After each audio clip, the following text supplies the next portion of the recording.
you're probably not doing anything wrong right now. That's the problem. Most of the stuff quietly ruining your body feels extremely reasonable, even responsible. Sometimes it's literally recommended by someone with a clipboard. I used to assume if something was bad for you, it would at least feel bad, like smoking or running uphill on purpose. But no, apparently it's the calm, polite habits. The ones you do while thinking, yeah, this is fine. And technically, it is fine, just not in the long run. This is mostly about those small, innocent things that don't seem like a big deal until your body starts filing formal complaints. So if this sounds uncomfortably familiar, you can like the video. And subscribe too, if you want more reminders that your daily routine is quietly betraying you. Number 1, smartphone-induced poor posture. You don't notice it happening, which is kind of impressive considering it involves slowly folding yourself in half. You start with good intentions. Phone at chest level, neutral spine, dignity intact. 5 minutes later, your chin is glued to your neck, your shoulders are rounding forward, and you look like you're apologizing to gravity. The issue isn't the phone itself, it's the angle. Your head weighs about as much as a bowling ball, which is fine when it's stacked neatly on top of your spine like it was designed to be.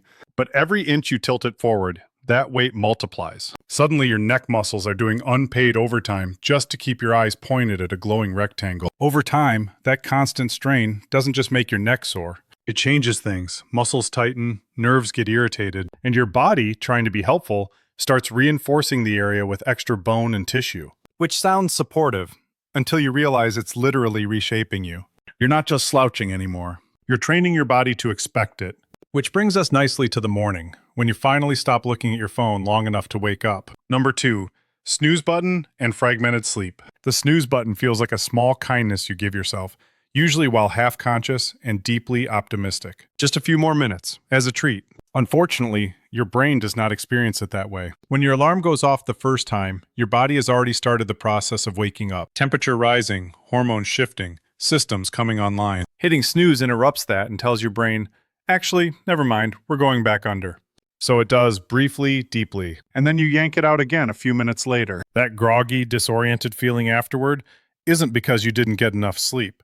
It's because you forced your brain into the worst possible rhythm, starting and stopping sleep cycles like a car being stalled at every green light. That state, called sleep inertia, can stick around for hours. Slower reaction time, worse focus, general sense that your brain is still buffering. Ironically, that broken snooze sleep is less restorative than just being awake. So you sacrifice the morning to protect 9 minutes that weren't helping you anyway. And then, once you're finally up, you take your phone with you to the bathroom, which is where things get less dignified. Number 3, prolonged phone use on the toilet. At some point, the bathroom quietly became a reading nook. You sit down for one quick task and suddenly it's 20 minutes later and your legs don't work. Toilet seats are not designed for lingering. There's no support underneath you, which means gravity does what it always does and pulls blood downward. Specifically into the veins that really didn't ask for that kind of pressure. Sit there long enough, especially while relaxed and distracted, and you're setting the stage for hemorrhoids.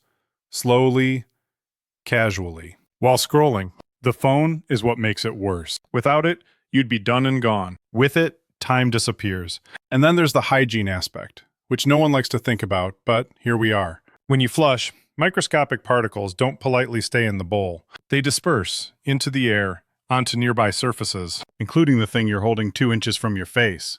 You wash your hands, which is great. Then you immediately grab the phone again, undoing most of that effort. Later, that same phone touches your face, your bed, your food. So congratulations, you've turned your device into a very portable science experiment.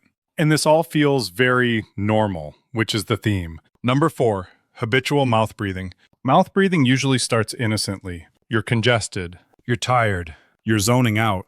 Suddenly your jaw is hanging open, like your brain stepped away for a minute. The problem is that your nose actually has a job.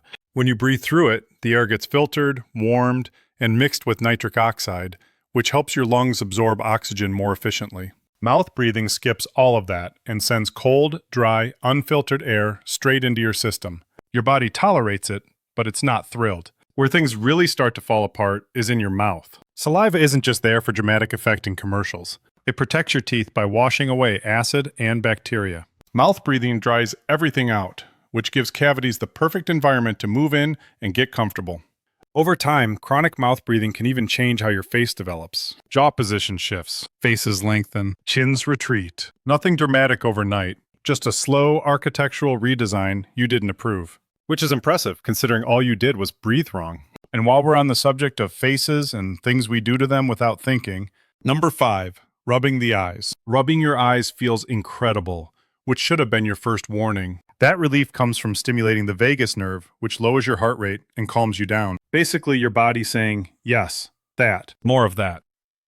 Unfortunately, your eyes are not built to be stress balls. They're delicate, pressurized structures, and when you dig your knuckles into them, that pressure spikes fast. Do it often enough and you start weakening the cornea, the clear layer that helps your eye keep its shape. In some cases, that weakening leads to the cornea bulging outward, distorting vision in a way glasses can't fix. At that point, you're no longer in the maybe use eye drops phase of life. Even if it doesn't get that far, there's the cosmetic damage. The skin around your eyes is thin, fragile, and very bad at recovering. Constant rubbing breaks tiny blood vessels, leading to dark circles and wrinkles that no amount of sleep seems to fix. Also, your hands are filthy, which means every rub is a small, enthusiastic bacteria delivery system. Blink aggressively. Look away. Do literally anything else. Because once you're done rubbing your eyes, you probably hop in the shower. Number 6.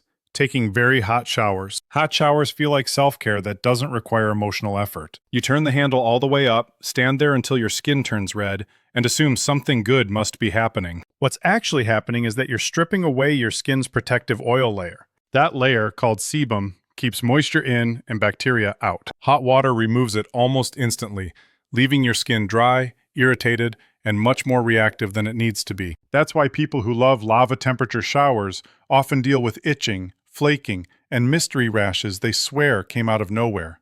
They didn't. You boiled off your defenses. Heat also affects things you might not connect to showers at all. Hair follicles weaken under constant hot water, leading to brittle strands and increased breakage. And prolonged heat exposure lowers sperm production, which is a fun fact no one asks for, but everyone deserves to know. So yes, the shower is relaxing. It's just also quietly undoing a lot of maintenance work your body does for free. If the mirror fogs up instantly, that's not ambiance. That's a warning. Number 7, carrying a wallet in the back pocket. A back pocket wallet seems harmless, mostly because it's been socially accepted for decades. If anything, it feels practical. Your stuff goes where your stuff goes. End of thought. Except then you sit down. With a wallet back there, your pelvis tilts to one side. One hip sits higher than the other, and your spine has to twist just to keep your head upright. You don't notice it happening because your body is very good at improvising around bad ideas. That constant tilt compresses the sciatic nerve, the longest nerve in your body, which runs right under where your wallet lives. Over time, that pressure can cause pain that shoots down your leg, numbness in your foot, or a dull ache that never quite leaves. Doctors actually have a name for it. Wallet neuropathy, which feels a little too formal for something caused by loyalty cards.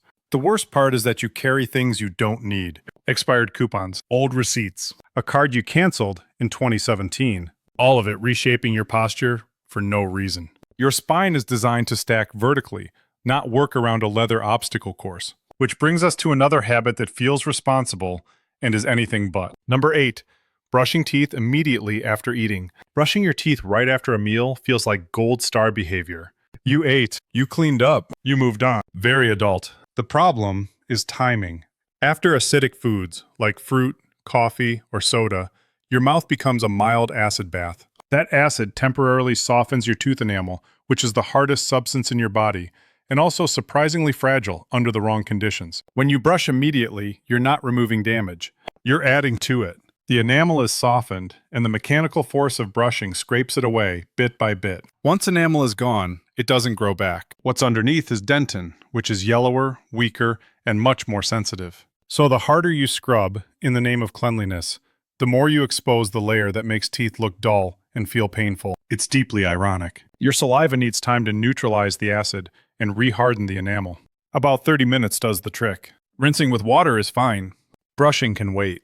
Your breath might be temporarily questionable. Your teeth will thank you long term. It's kind of strange how most of the damage doesn't come from bad decisions, just from comfortable ones you stop thinking about. You're not being reckless, you're just on autopilot, doing things that feel normal because they've always felt normal.